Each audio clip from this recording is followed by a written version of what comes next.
Most compost problems don't come from what gardeners add to the pile, but from when they add it.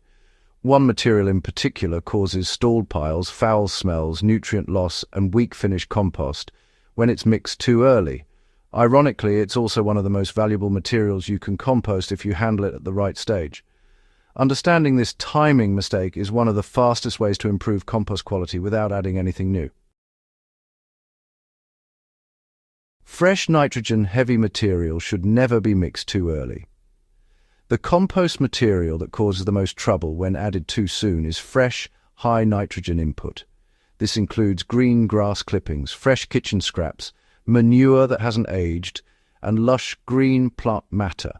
These materials are powerful microbial fuels, but only when the pile is ready for them. When they are mixed too early into an immature or unstructured pile, they overwhelm the system instead of accelerating it.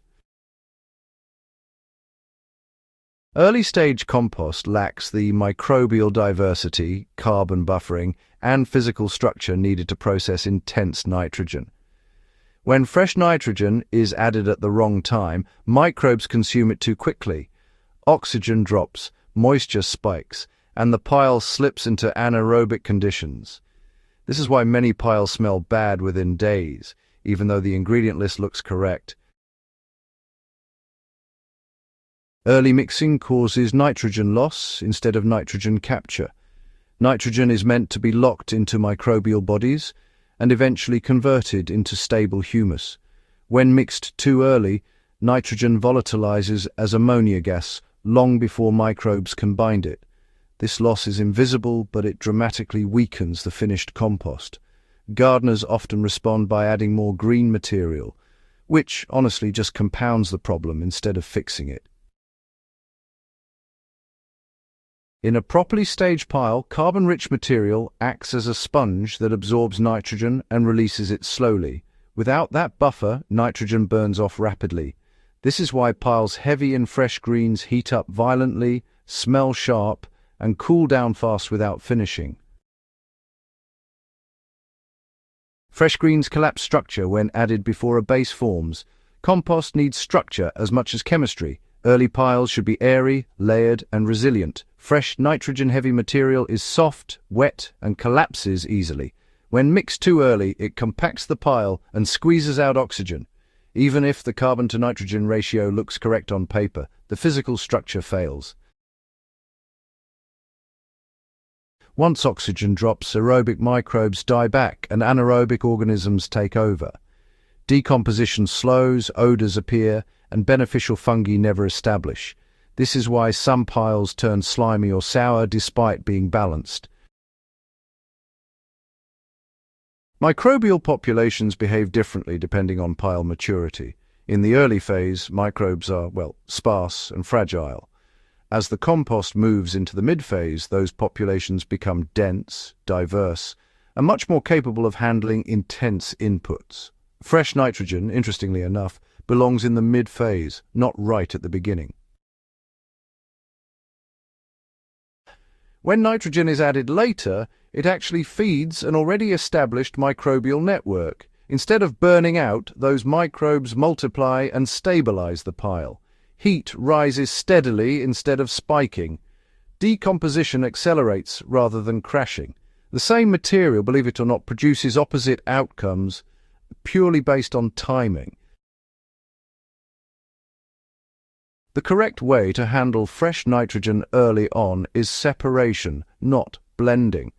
Early piles should really be built with dry carbon as the backbone. Fresh greens can be layered thinly or simply kept aside until the pile has warmed and settled. This, you see, prevents nitrogen overload while still capturing its benefits later on. So here's a simple rule to keep in mind. Just wait until the pile has held heat for several days before you mix in any intense nitrogen. By that point, the microbes are active enough to process it really efficiently. Honestly, this one adjustment often gets rid of odor, flies, and stalled decomposition.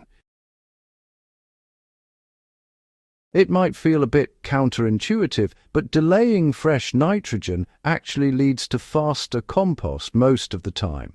stable piles break material down more completely and transition into humus sooner. On the other hand, overloaded piles burn through their energy early and then just stall, stretching the process out for months. Gardeners who stop mixing in fresh greens too early usually notice fewer temperature crashes, less need for turning, and, well, darker, more crumbly compost at the end. The pile ends up working smarter, not harder. So this mistake also affects soil when compost is applied. Compost that still contains unprocessed fresh nitrogen, well, it behaves aggressively in soil. It can burn roots, feed weeds, or even cause a microbial imbalance. On the other hand, compost that finished properly with nitrogen bound into stable forms feeds plants slowly and safely. Many soil problems that get blamed on bad compost actually start with early nitrogen mismanagement during the composting process. It's a bit surprising, but the root cause often goes back to how nitrogen was handled right at the beginning. Here's the thing. You don't need additives, activators, or even frequent turning to sort this out. What you really need is timing. Start by building your pile with carbon first and let biology establish itself. Then, when the system is ready to use it, introduce fresh nitrogen. Composting, honestly, is less about constant input and much more about sequencing. The old composting methods, well, they understood this almost instinctively. Modern advice, though, often skips over it, focusing on ratios instead of the actual process. But when gardeners restore proper timing, compost stops fighting them and starts working with them. So, if this has helped you rethink how and when you add material to your compost, go ahead and subscribe to Gentle Herb Gardening for practical soil knowledge that actually improves results. And hey, share this with someone whose compost always seems to smell worse before it gets better.